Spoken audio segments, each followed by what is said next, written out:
नमस्कार दोस्तों, स्वागत है आपका पार्वती पांडे फिटनेस में। दोस्तों, आज हम एक ऐसे आसन के बारे में बात करेंगे जो बहुत ही आसान है, जिसको हर कोई कर सकता है और इसके कई फ़ायदे हैं। तो सबसे पहले मैं आपको इसके फ़ायदे बताऊंगी, फिर ये कैसे करना है और फिर सावधानियां बताऊंगी कि किस किस को ये आसन नहीं करना। तो दोस्तों, सबसे पहले मैं आपको बताती हूँ कि उत्तान पाद आसन का मतलब क्या होता है। जब हम अपने पैरों को तानते हैं, उत्तान पाद आसन। उत्तान का मतलब होता है तानना, पाद का मतलब होता है पैर, आसन का मतलब स्थिर। जब हम अपने दोनों पैरों को ऊपर की तरफ उठाते हैं तो तानते हैं तो उसको उत्तान पाद, और आसन जिस स्थिति में हम होते हैं उसको आसन कहते हैं। तो उत्तान पाद आसन का मतलब ये होता है। अब मैं आपको बताती हूँ इसके फ़ायदे। वैसे तो इसके कई फ़ायदे हैं, लेकिन मैं आपको इसके जो मेन फ़ायदे हैं वो बताती हूँ। तो दोस्तों, सबसे पहले जब हम यह आसन करते हैं तो हमारे जो पाचन प्रणाली है, जो हमारे पेट में हमारी जो पेट के अंदर जो मांसपेशियां हैं उनकी मालिश होती है और उन पे बहुत अच्छा दबाव आता है, जिसकी वजह से हमें पेट की सभी बीमारियां ठीक हो सकती हैं। तो हमारी पेट की कौन कौन सी बीमारियां हैं? पाइल्स है, प्रोस्टेज है, गैस है, कब्ज है, काफ़ी बीमारियां जो हमारे पेट से संबंधित होती हैं वो ठीक हो सकती हैं। पेन क्रियाज है, पेन क्रियाज एक्टिव हो जाती हैं।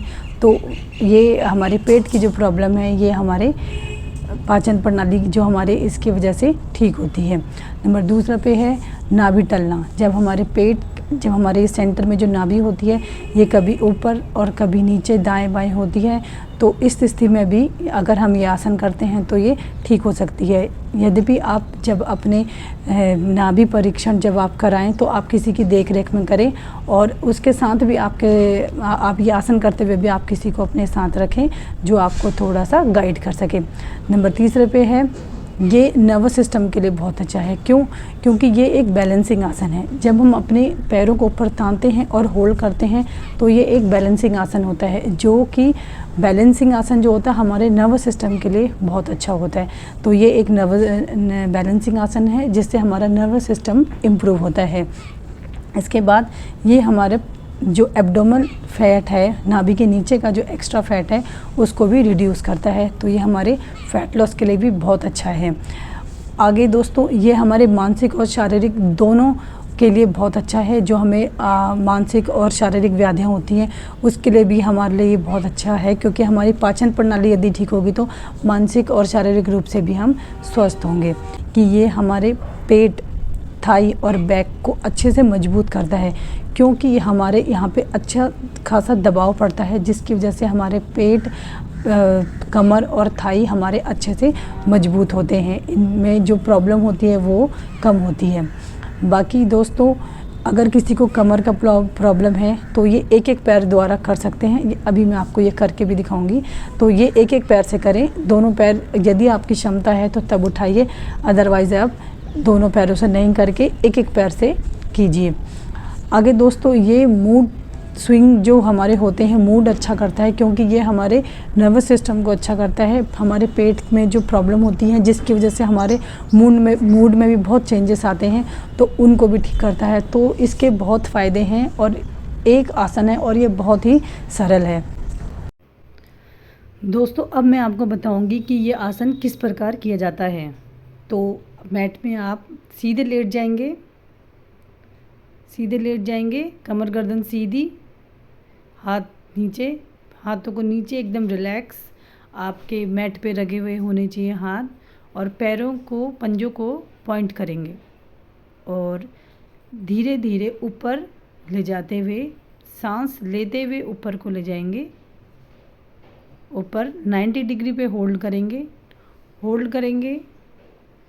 धीरे धीरे धीरे सांस ले सकते हैं, या यहाँ पे अपनी सांस को आप रोक भी सकते हैं, और धीरे धीरे सांस छोड़ते हुए नीचे रिलैक्स। इस तरह से आपने ये आसन करना है। तो यहाँ पे आप नॉर्मल ब्रीथिंग ले सकते हैं। आपने सांस लेनी है, छोड़नी है। फिर इस तरह से आप अपने पैरों को उठाएंगे और ऐसे 60 डिग्री पे होल्ड करेंगे।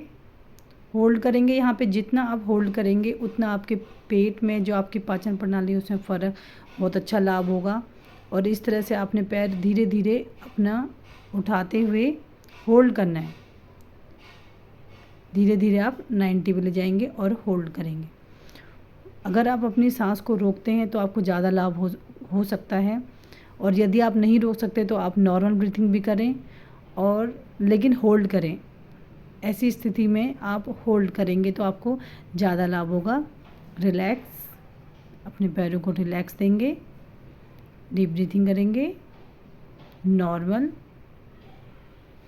नॉर्मल नॉर्मल सांस लेते हुए आप जितना अपने पैरों को तानेंगे, मतलब खींचेंगे, उतना आपको फ़ायदा होगा।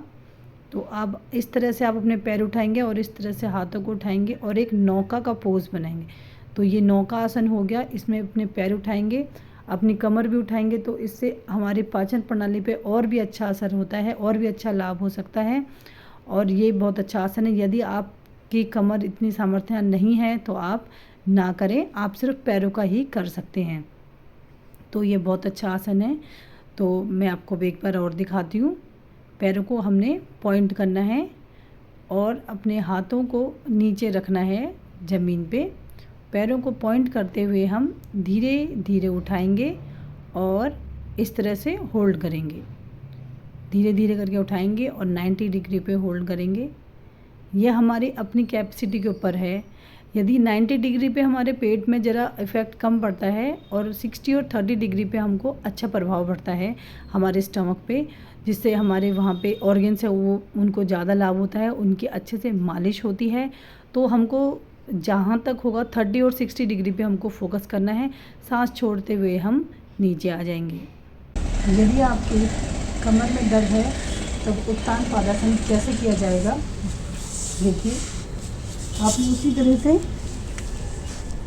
पीठ के बल लेट जाना है और कमर दर्द में आप एक एक करके अपने पैर उठाएंगे। इस तरह से जितनी आपकी सामर्थ्य है उतना आप उठाएंगे,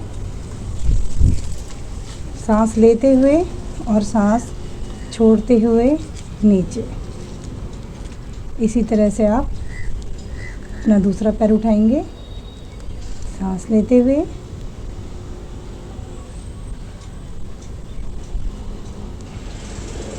होल्ड करेंगे और सांस छोड़ते हुए नीचे। आपकी जितनी सामर्थ्य है आप उतना अपनी बैक को उठाएंगे, अपने पैर को उठाएंगे। ज़्यादा आपने नहीं उठाना जितना। मैं इसके सावधानियां बताती हूँ। दोस्तों, जब हम इस आसन को करते हैं तो हमारे पेट में प्रेशर पड़ता है। जब हमारे पेट में प्रेशर पड़ता है तो यदि हमें वहाँ पे कोई प्रॉब्लम है, जैसे हर्निया है, अल्सर है, तो उस स्थिति में हम इस आसन को ना करें। बाकी प्रेगनेंसी में भी इस आसन को नहीं करना चाहिए और पीरियड्स में भी नहीं करना चाहिए। तो ये इसकी कुछ सावधानियां हैं। हार्ट पेशेंट और बीपी वाले आप अपनी सांस को नहीं रोकेंगे, आप नॉर्मल ब्रीथिंग में करेंगे। और अगर ज़्यादा प्रॉब्लम है तो आप इस आसन को ना करें। दोस्तों, अंत में मैं आपसे एक बात कहना चाहती हूँ कि ये आसन बहुत आसान है और इसके कई फ़ायदे हैं, लेकिन आप ये नहीं कि आप इस आसन पे ही आश्रित हो जाएं। आप और भी अपने आसन करेंगे और सूक्ष्म व्यायाम करेंगे। आप इसको अपने योगा रूटीन में शामिल कर सकते हैं, क्योंकि ये बहुत फ़ायदेमंद आसन है। मेन जो आजकल सब जूझ रहे हैं पेट के प्रॉब्लम से, तो उसके लिए ये बहुत अच्छा है। तो आप ये नहीं कि आप इस आसन को आपने बोला कि बहुत इजी है और इसके काफ़ी फ़ायदे हैं, तो आप इसी को ही करें। तो आप अपने रूटीन में इसको रख सकते हैं, लेकिन इस पर डिपेंड नहीं हो सकते। तो दोस्तों, ये थी एक छोटी सी जानकारी उत्तान पादासन के बारे में, जो कि मुझे काफ़ी लगा कि ये जानकारी आप लोगों को शेयर करनी चाहिए। मेरी वीडियो कैसी लगी, तो अगर अच्छी लगी तो लाइक करें, सब्सक्राइब करें और शेयर करें अपने दोस्तों के साथ। मैं पार्वती पांडे मिलती हूँ आपको अपने नेक्स्ट वीडियो में। तब तक के लिए take care, bye bye, thank you.